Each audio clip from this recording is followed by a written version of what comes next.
আসসালামু আলাইকুম। আমি আজকে আপনাদের সামনে কিছু গুরুত্বপূর্ণ কথা এবং কিছু অনুমেয় কষ্ট এগুলো বলার জন্য এসেছি। আমি একজন পুলিশ সদস্য। আমি সমগ্র জাতির কাছে একটা অনুরোধ নিয়ে আসছি এবং আমার যারা পুলিশ ভাই বন্ধু ব্যাটসম্যান যারা আছেন, আমি সকলের উদ্দেশ্যে কিছু কথা বলার জন্য আসছি। সমগ্র দেশের মানুষের সামনে কিছু কথা বলার জন্য আসছি। যারা আজকে এই নতুন স্বাধীনতা যারা অর্জন করেছে, যে সমস্ত ছাত্ররা মারা গেছে, সাধারণ মানুষ মারা গেছে, সর্বস্তরের জনগণ যারা মারা গেছে, আমি তাদের প্রতি সমবেদনা এবং দুঃখ প্রকাশ করছি। এবং আমার যারা পুলিশে যারা মারা গেছেন যে সমস্ত ভাইয়েরা, তাদের প্রতি আমার সমবেদনা, তাদের পরিবারের জন্য আমার সমবেদনা। তো আমরা নিম্নপদস্থ কর্মকর্তারা যারা ডিপার্টমেন্টে চাকরি করি, আমাদের আদেশ মানতে হয়, নির্দেশ শুনতে হয়। আজ দেখেন যে সাধারণ শিক্ষার্থীরা মারা গেছে, পুলিশ যারা মারা গেছে তারা সব নিম্নপদস্থ কর্মকর্তারা, যারা আদেশ দিচ্ছেন নির্দেশ দিচ্ছেন, তারা কিন্তু কেউ মারা যায় নাই, বা অন্য কোনো বাহিনীর কোনো সদস্য মারা যায় নাই। তো এখানে একটা প্রশ্ন থেকে যাবে, পুলিশ কেন, পুলিশ কেন হয়? Police is so called. Police আজকে দেশের জাতীয় ভিলেন। এই পুলিশ সর্বপ্রথম ৭১-এর মুক্তিযুদ্ধের সময় রাজাকার বাহিনীর বিরুদ্ধে প্রথম কাউন্টার অ্যাটাক রাজারবাগ থেকে দিয়েছিল। আর সেই গৌরবময় ইতিহাস উজ্জ্বল পুলিশের আর জাতীয় ভিলেনে পরিণত করেছে কিছু স্বার্থান্বেষী মহল। আমাদের পুলিশের কিছু স্বার্থবাদী পুলিশ কর্মকর্তারা, যারা বড় বড় চেয়ারে বসে, বড় বড় জায়গায় বসে আমাদেরকে ব্যবহার করে তাদের স্বার্থ উদ্ধার করছে। আজ এতগুলো মানুষ মারা গেছে। আমি একজন পুলিশ, এর বাইরে আমি একজন ছাত্র ছিলাম। পড়ালেখা শেষ করে আমি চাকরিতে ঢুকছি। এটা আমার অপরাধ না। আমার ডিপার্টমেন্টকে কলুষিত করছে, এটা অপরাধ। আমি একজন সন্তানের বাবা, আমার 2 বছর বয়সে একজন সন্তান আছে। তো আমি একজন বাবা হিসেবে এগুলো মেনে নিতে পারি নাই। আমার ভাইয়েরা মারা গেছে, তা ছোট ছোট ছেলেমেয়েরা বলতেছে আমার বাবা কই, আমার বাবা কই। এগুলো মেনে নেওয়া যায় না, এগুলো কোনো মতেই মেনে নেওয়া যায় না। যারা সাধারণ মানুষ মারা গেছে তাদের পরিবারের কি অবস্থা? আজ আমার পুলিশে যেখানে পাচ্ছেন সেখানে নির্মমভাবে মৃত্যুবরণ করতেছে, পিটিয়ে পিটিয়ে মারতেছে। এর কারণ কি? আজ আমাদের কিছু সত্যের না স্বীকৃত বড় মহলের অফিসারদের কারণে। তারা বিভিন্ন লোকের তোষামোদি করে, বিভিন্ন পর্যায়ে আমাদের ঘাড়ে বন্দুক রেখে তারা মনে করেন দিনের পর দিন আমাদের নির্যাতন করে মানুষের বিরুদ্ধে লেলাই দিছে। হাজার হাজার কোটি টাকার মালিক হয়ে তারা এখন গা টাকা দিছে। এই মৃত্যুর ভার, এই পুলিশ মৃত্যুর ভার কে নেবে? পুলিশের মৃত্যুর বিচার হবে না এই বাংলাদেশে, আমি জানি। কিন্তু যারা এই নির্দেশদাতা, যারা এই নির্দেশ দিয়েছেন, তাদের প্রত্যেকের বিচার হবে। এবং চিহ্নিত যেসব পুলিশ অফিসারে পুলিশ ডিপার্টমেন্টে আছে, তাদের অবিলম্বে প্রত্যাহার চাই এবং তাদের বিচার চাই, যারা নির্দেশ দিয়ে সাধারণ মানুষকে খুন করাইছে পুলিশকে দিয়ে। আচ্ছা, এতগুলো পুলিশ মারা গেছে, এই সম্পূর্ণ দায়ভার এই ডিপার্টমেন্টের অফিসারদের নিতে হবে। কোন অফিসার দেখছেন রাস্তায় মারা গেছে? মারা যায়নি। তারা নির্দেশ দিয়ে সরে গেছে, পুলিশকে সামনে ঠেলে দিয়ে। এটা হত্যাকাণ্ড। এই হত্যাকাণ্ডের বিচার আমি চাই। সমগ্র পুলিশ ডিপার্টমেন্টের এই হত্যাকাণ্ডের বিচার চাই। অবিলম্বে সব দুর্নীতিবাজ পুলিশ কর্মকর্তাদের অব্যাহতি দিয়ে তাদের শাস্তির আওতায় আনতে হবে। এই পুলিশ হত্যার দায়, এই পুলিশ হত্যার বিচার তাদের দিয়ে করতে হবে। আমি জানি না আমার এই কথা বলাতে আমার কি হবে না হবে, আমি সে পরোয়া করি না। আমি শঙ্কিত সেই পরিবার নিয়ে, যারা মারা গেছে, তাদের ফ্যামিলি, তাদের বউ বাচ্চাগুলো এতিম হয়েছে। তা সাধারণ মানুষ মরেছেন, আমি তাদের থেকে ব্যতীত। নির্মমভাবে অত্যাচার করছে, এগুলো মেনে নেওয়ার মতো না। আমি সবাইকে অনুরোধ করব, আমার ভাই বন্ধু যারা আছেন, আমি কোনো উস্কানিমূলক কথা বলতে এখানে আসি নাই। আমি এখন সত্যি বাস্তব কথা বলতে আসছি। আমার কষ্টের সঙ্গে বলতে হয়, আমি একজন পুলিশ পরিবারের ছেলে। আমার বাবা অন ডিউটির অবস্থায় 2012 সালে মারা গেছেন। আমি পরিচয় দিতে পারছি মানুষের কাছে, আমি একজন পুলিশের সন্তান। আমার ছেলে মেয়ে কিভাবে পরিচয় দেবে তাদের সহপাঠীদের কাছে যে আমার বাবা একজন পুলিশ? কিভাবে পরিচয় দিবে? সিসি করবে? আজ মানুষের কাছে, জাতির কাছে সমগ্র পৃথিবীর কাছে মানুষ আজকে ভিলেন রূপে পাবলিক পরিচয় হয়ে গেছে। এই মানুষগুলো,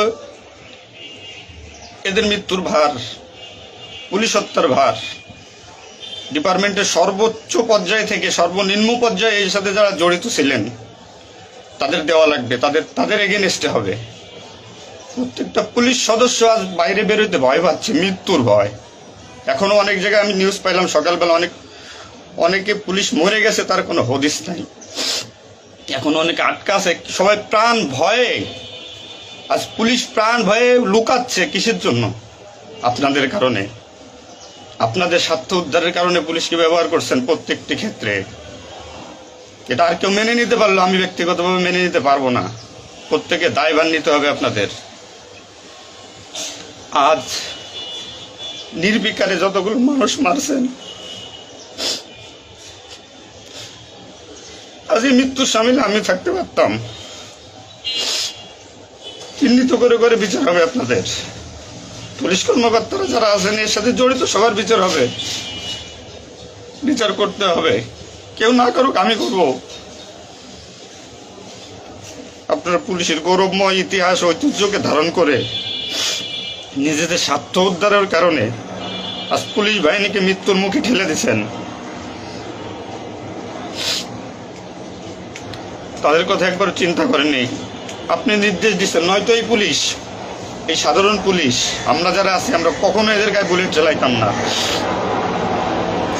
কখনোই আমরা গুলি ছড়তাম নাই আমাদের ভাইদের উপরে। ডিপার্টমেন্টের ম্যাক্সিমাম 80% পুলিশ এখন পড়াশোনার সাথে জড়িত। এভরি ওয়াল, সবাই পড়াশোনার সাথে জড়িত, সবাই ছাত্র।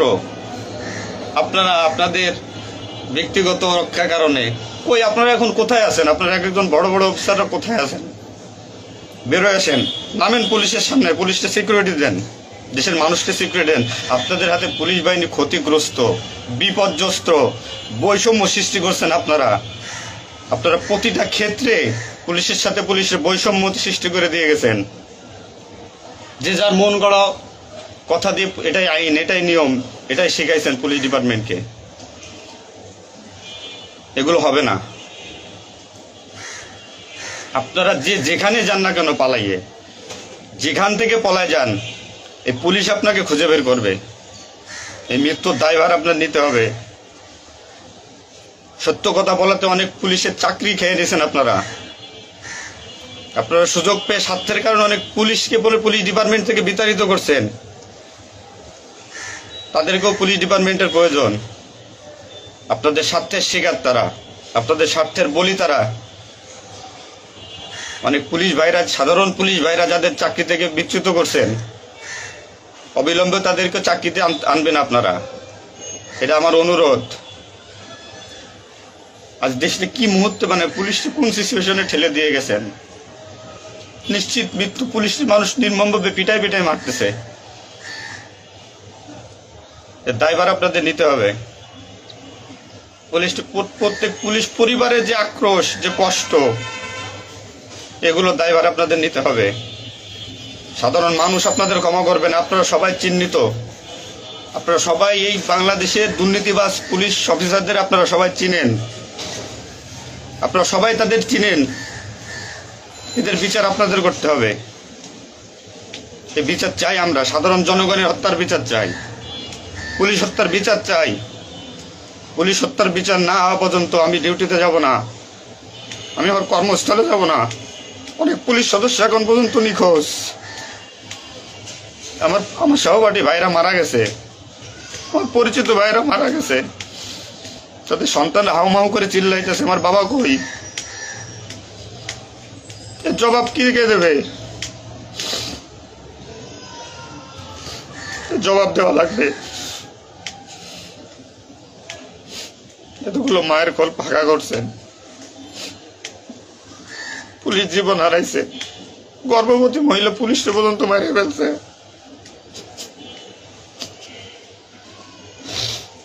নির্মমভাবে মারছেন। এই দোষ আপনাদের।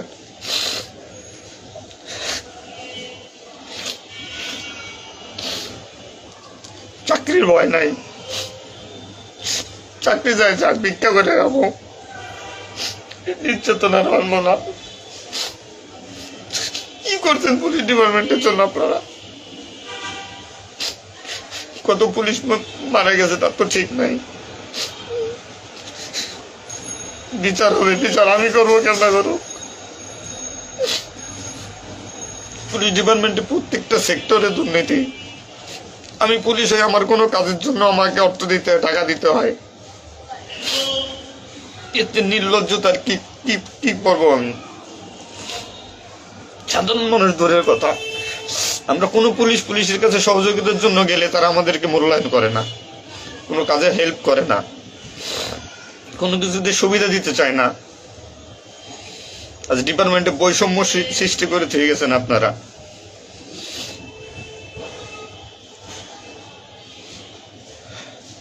এত কিছুর দরকার হয় কেন আপনাদের? আজ আপনারা কেউ মারা যাননি, সবাই নির্দেশ দিয়ে যার যার মতো সুযোগ মতো পালাইছেন, সুযোগ মতো চুপচাপ করে বসে আছেন। পুলিশ ডিপার্টমেন্টের অনেকে আছে যারা এর সাথে জড়িত না, সরাসরি গুলি করতে চায় নাই, বাধ্য করছেন, নির্মম মৃত্যুর দিকে ঠেলে দিয়েছেন এদেরকে। কোনো কিছুই মনে করেন আপনারা। তো নতুন দিনের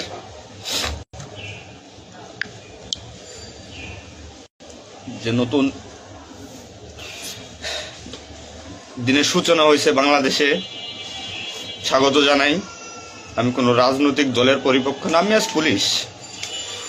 যে সরকারি আসবেন আমি সেই সরকারি গোলামি করতে হবে আমার। দেশের মানুষের জন্যই পুলিশ, আইন শৃঙ্খলার জন্যই পুলিশ, সাধারণ মানুষের জন্যই পুলিশ। তুমি পুলিশ আজকে কেন আতঙ্কের নাম হবে? পুলিশ মানুষ থেকে আজ কেন দূরে থাকবে? দিন শেষে পুলিশ মানুষ, পুলিশ কারো স্বামী, কারো বাবা, এটা চিন্তা করবেন।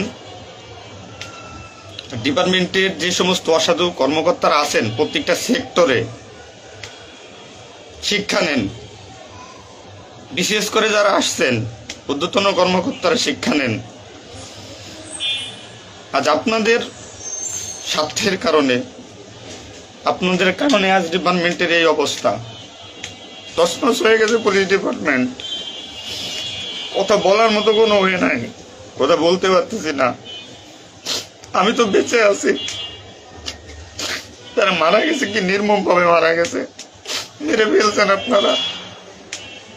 তো আমি শুধু পুলিশ বাহিনীরা যারা আক্রান্ত করছেন আপনাদের বিচার করব, আপনাদের বিচার হবে। সবকিছু দায়ভার আপনাদের।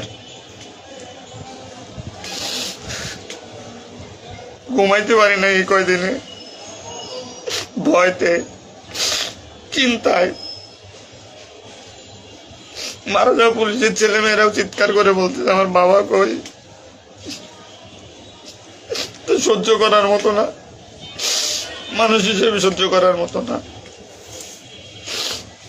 তো পরিশেষে একটা কথা বলবো, আমার যারা ডিপার্টমেন্টে আছেন, চাকরি করতেছেন করেন, সমস্যা নাই, চাকরি ছাড়ারও দরকার নাই। শুধু বিবেকের কাছে একটু প্রশ্ন করেন যে এরা কিভাবে আমাদের ব্যবহার করছে ডিপার্টমেন্টে। যে সরকারি আসুক, আপনাদের কাছে অনুরোধ, যে আসুক ভাই, দেশে সরকার নাই আসুক, পুলিশ থাকুক আর না থাকুক তাতে কিচ্ছু আসা যায় না। তো আমার একটা দাবি, একজন পুলিশ হিসেবে, একজন পুলিশের সন্তান হিসেবে, ডিপার্টমেন্টের ঐতিহ্য যারা নষ্ট করছেন, এই পুলিশের সুনাম যারা নষ্ট করছেন, এদের বিচার চাই আমি, 100% বিচার চাই। পুলিশকে যারা মুখোমুখি করে যে সন্ত্রাসী বানাইছেন, নির্বিকারে পুলিশ মারাইছেন, এই নির্দেশদাতাদের বিচার চাই আমি।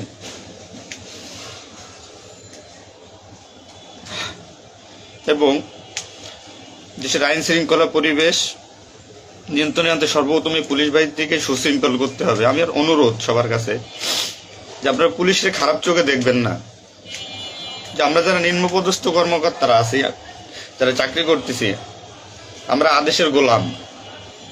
আমাদের যেভাবে আদেশ দেয়, যেভাবে নির্দেশ দেয়, আমরা ওইভাবে কাজ করি, ওইভাবে আমাদের চলতে হয়। যে ভীতি, না মানলে চাকরি চলে যাবে, যাক, এ চাকরির প্রতি আর এখন কোনো নাই। তবে আমার ডিপার্টমেন্টের যে সমস্ত ভাইরা মারা গেছে, সাধারণ মানুষ যারা মারা গেছে, তাদের আমরা আর ফিরে পাবো না, হয়তো পাবোই না। তো আমার একটা অনুরোধ, আগে পুলিশ বাহিনীটাকে সুশৃঙ্খল করুন, আইন শৃঙ্খলা সুশৃঙ্খল করবেন। এবং আপনারা যারা সাধারণ মনে করতেছেন পুলিশ ঘৃণিত, পুলিশ অপরাধী, হ্যাঁ পুলিশ অপরাধী, পুলিশ অপরাধ করছে তার চাকরি বাঁচানোর জন্য, এবং তার মাসুল পুলিশকে দিতে হয়েছে জীবনের বিনিময়ে। আপনারা দয়া করে কেউ পুলিশকে খারাপ বলবেন না। পুলিশের প্রতি অনেক, পুলিশ আপনাদের শুভাকাঙ্ক্ষী, এবং বাংলাদেশটার যে বর্তমান পরিস্থিতির উপরে আমি একটা কথাই বলবো, সর্বস্তরের মানুষকে, দেশটাকে আবার সুন্দরভাবে গড়তে হবে, এটাই সবচেয়ে বড় কথা। ফার্স্ট অফ অল এটাই হচ্ছে বাস্তবতা। দেশটাকে আমরা সবাই মিলে গড়ব, এবং পুলিশ বাহিনীর আপনারা যারা পুলিশে আছেন, আপনারা সুশৃঙ্খল হন, মানুষের প্রতি আনুগত্য হন, এবং শিক্ষা নেন। এত বড় একটা স্বাধীনতা না হইলে এটা মানুষ কখনো বুঝতো না, বা আমরা পুলিশটা বুঝতাম না যে আমাদের অর্জন কি, আমাদের মানুষের আস্থা কি আমাদের উপরে, বা আমাদের কি করা উচিত। আপনার সবার কাছে অনুরোধ থাকবে, আমার পুলিশ ডিপার্টমেন্টের প্রত্যেকটা সেক্টরের বন্ধু বান্ধব, সিনিয়র জুনিয়র যারা আছেন, আপনারা শিক্ষা নেন, নতুনভাবে পুলিশ ডিপার্টমেন্টটাকে গড়েন, মানসিকতা চেঞ্জ করেন, এবং পুলিশ ডিপার্টমেন্টে যারা আপনাকে ব্যবহার করবে, যারা স্বার্থের জন্য ব্যবহার করবে, তাদের সরাসরি ধরিয়ে দেন, সরাসরি ধরিয়ে দিবেন। পুলিশের প্রত্যেকটা সেক্টরে দুর্নীতি, এই দুর্নীতিবাজদের ধরিয়ে দেন। এদের ধরায় না দিতে পারলে পুলিশ ডিপার্টমেন্ট কোনোদিন শুদ্ধ হবে না। আর দিনের পর দিন এরা মনে করেন আমাদের সাথে বৈষম্যমূলক সৃষ্টি করে এদের নিজেদের স্বার্থ হাসিল করবে। তো সবার কাছে আমার একটা অনুরোধ, আপনারা সবাই ভালো থাকবেন, আর আমাদের পুলিশের জন্য দোয়া করবেন, যাতে আমরা একটা সুশৃঙ্খল বাহিনী হিসেবে রিইউনিয়ন, পুনরায় পুলিশ ডিপার্টমেন্টটাকে আবার গড়ব, এই শিক্ষা থেকে শিক্ষা নিয়ে, যে পুলিশ কখনো মানুষের দুশ্মন নয়, পুলিশ মানুষের শত্রু নয়, পুলিশ মানুষের বন্ধু, জনগণের বন্ধু। এটা আমরা প্রমাণ করব। এই মানসিকতা নিয়ে তৈরি হন আগামী দিনের নতুন পুলিশ বাহিনী গড়ার জন্য। সবাই সবার নিজের প্রতি খেয়াল রাখবেন, ফ্যামিলির প্রতি খেয়াল রাখবেন, আমার জন্য দোয়া করবেন। আসসালামু আলাইকুম।